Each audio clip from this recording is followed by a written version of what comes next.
మంత్రులను కానీ రాజకీయ యంత్రాంగాన్ని మొత్తం సర్పంచులకు ఏమి నిధులు ఇచ్చారండి, వాళ్ళకి ఏం పనులు కల్పించారు? ఎంపీటీసీలు, ఎంపీపీలు, జడ్పీటీసీలు ఈరోజు ప్రభుత్వాన్ని ఎంత నిందిస్తున్నారో కింద ఒకసారి గ్రౌండ్ లో మీరు ఒకసారి తండాలం గ్రామ పంచాయతీ చేసినాం, లేదంటే ఏకగ్రీవంగా చేసిన ఎమ్మెల్యేలు 30 లక్షలు ఇచ్చినాం, నర్సరీ కట్టించినాం, ఇవన్నీ మాట్లాడుతున్నారు కానీ అది అభివృద్ధి కాదంటారా? ప్రజలు కోరుకుంది ఏంటిది? ఉపాధి, ఉద్యోగాలు ముఖ్యంగా, తర్వాత నీళ్లు, నియామకాలు, నిధులు. నిధులు దారి మళ్ళేసినాయి. కేసీఆర్ కుటుంబానికి మొత్తం చేరినాయి. 6,71,000 కోట్ల అప్పులు చేస్తే దాంట్లో నాకు తెలిసి 4-5 లక్షల కోట్లు వీళ్ళ కుటుంబం మింగింది. తర్వాత యువత ఉపాధి శూన్యం. ఉపాధి అంతా వాళ్ళంతా హమాలి పనులు, ఇంజనీరింగ్ చదివిన విద్యార్థులు క్యాటరింగ్ పనులు చేసుకుంటా ఉన్నారు. మీరు ఏ ఫంక్షన్ వెళ్ళండి, క్యాటరింగ్ చేసే అభ్యర్థి పీజీ చేసిన వాళ్ళు క్యాటరింగ్ పనులు చేస్తున్నారు, హమాలి పనులు చేసుకుంటున్నారు, ఆటో తోలుకుంటున్నారు, పెళ్లిళ్ళు కాక ఇంకా ఇబ్బంది పడుతున్నారు. సో దాని కారకులు ఎవరు? వీళ్ళు కాదా?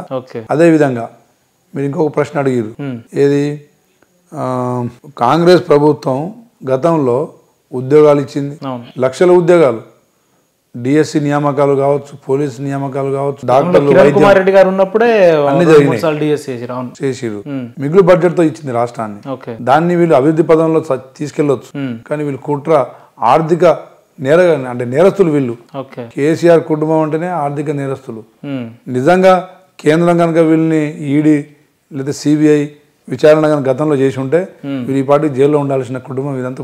కుటుంబం అంతా జైల్లో ఉండాలి. ఇంకా రాబోయే రోజులు ఉంటారా జైలుకి? మీరు అధికారంలోకి ఉన్నారు కదా, తప్పకుండా అవినీతి మీద విచారణ, అవినీతి జరిగింది అంటున్నారు, దీని మీద విచారణ జరిపిస్తారు. మోడీ కేంద్రంలో ఉన్నంత వరకు కేసీఆర్ ని ప్రొటెక్ట్ చేసే ఛాన్సెస్ ఉన్నాయి, కానీ మేము తప్పకుండా మాకున్న లిమిట్ లో, మాకున్న అధికారంలో, వారిద్దరు ఒకటే. వాళ్ళు ఒక నాణానికి ఉన్న బొమ్మ బొరుసు లాంటి వాళ్ళు. ఈయనను ఆర్థికంగా వారిని ఈయన ఆదుకున్నాడు. వాళ్ళకి ఏ రాష్ట్రంలో ఎన్నికలైనా కానీ కేసీఆర్ గారే నిధులు పంపించారు. కాబట్టి వారు వీరిని క్షమాభిక్ష పెట్టుకుంటూ వారిని. బీఆర్ఎస్ వాళ్ళేమో కాంగ్రెస్ బీజేపీ ఒకటి అంటారు, మీరేమో బీఆర్ఎస్ బీజేపీ ఒకటి అని అంటారు. అది నిజమే అయితే ప్రజలు ఈ నిర్ణయం ఎందుకు తీసుకుంటారు? మాకు అధికారం ఎందుకు ఇస్తారు? ప్రజలకు అన్ని వాస్తవాలు తెలుసు. మీడియా ముందు వారేం మాట్లాడినా, మేమేం మాట్లాడినా సత్యాలు ఎప్పుడు అసత్యాలు కావు, అసత్యాలు ఎప్పుడు సత్యాలు కావు.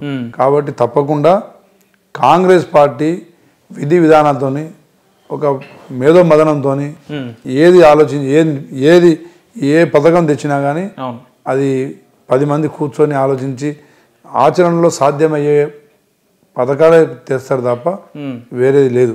లక్షల ఇందిరమ్మ ఇళ్ళు తెచ్చింది ఎవరండి?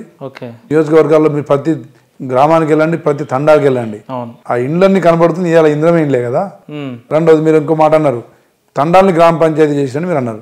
కేసీఆర్ గ్రామ పంచాయతీగా ప్రకటించింది తప్ప రెవెన్యూ గ్రామ పంచాయతీలకు మార్చలేకపోయాడు.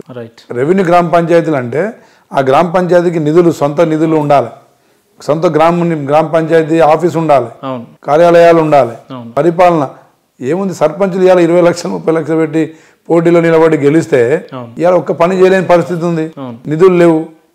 కేవలం కేంద్రం నుంచి వచ్చిన ఆ మెయింటెనెన్స్ తప్ప, డబ్బులు తప్ప, వీధి లైట్లు, శానిటేషన్ వచ్చే తప్ప ఇంకెక్కడ వాళ్ళకి ఎక్స్ట్రా వచ్చింది లేదు. కాబట్టి వెంటనే కాంగ్రెస్ అంటే మన గతంలో టీఆర్ఎస్ ప్రభుత్వం రెవెన్యూ గ్రామ పంచాయతీలకు గుర్తించి వాళ్ళకు ఆదాయాన్ని కల్పించి వాళ్ళకు మన స్వతంత్రత కల్పించి ఉంటే నిజంగా గ్రామ పంచాయతీ చేసిందిలే అని అనుకునే అవకాశం ఉండేది. కానీ ఎక్కడ అలా చేయలే. గ్రామాలు, గతంలో ఉన్న గ్రామ పంచాయతీలకే నిధులు వెళ్తున్నాయి. వాళ్ళ దగ్గర అడుక్కునే పరిస్థితిలో ఈరోజు కొత్తగా ఏర్పడ్డ గ్రామ పంచాయతీలో ఇబ్బంది పడే పరిస్థితిని ఆయన తెచ్చిండు. కాకపోతే ప్రశ్నించే గొంతుకలన్నీ నొక్కిండు కాబట్టి ఆడ ఉద్యమాలు చేయకుండా గన్ పార్క్ ను బంద్ చేసిండు. ఎక్కడ అంటే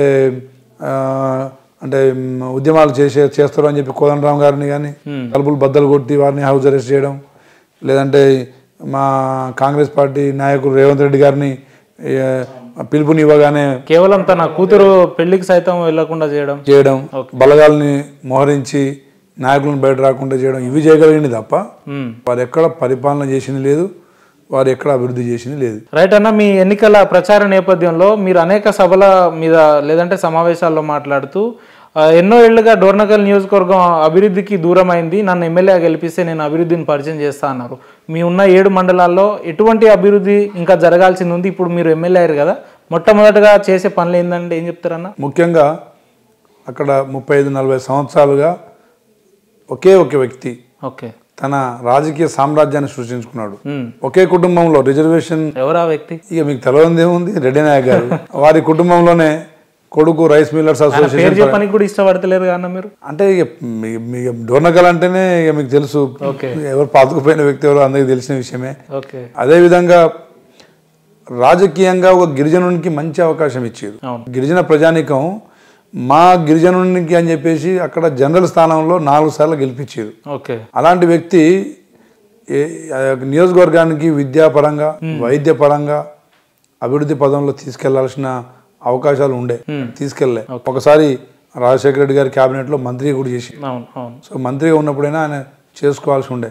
కానీ వారు చేసింది ఏంటంటే తన కుటుంబ లాభం కోసం, తన కుటుంబ స్వార్థంతో కూతురుని ఎమ్మెల్యే చేసుకున్నాడు. తర్వాత ఎంపీ కోసం మళ్ళా టీఆర్ఎస్ గెలిపోయారు. కొడుకు రైస్ మిల్లర్స్ అసోసియేషన్ ప్రెసిడెంట్. ఇక అక్కడ ఇసుక 3 వాగులు ఉన్నాయి, ప్రధాన వాగులు, ఆకేరు, మున్నేరు, పాలేరు. వాటిలో ఇసుక దోపిడీ.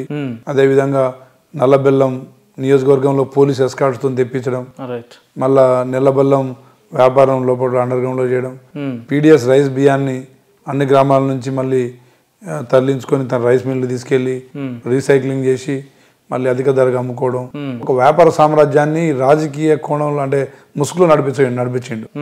ఇక మండలానికి ఒక 2 నాయకులు మాత్రమే రాజకీయంగా మరి బినామీలుగా వారిని, కాంట్రాక్టులు వాళ్ళే, రాజకీయ నాయకులు వాళ్ళే, అంత అంటే ఒక రంగస్థలాన్ని నడిపించిండు డోర్నకల్లో.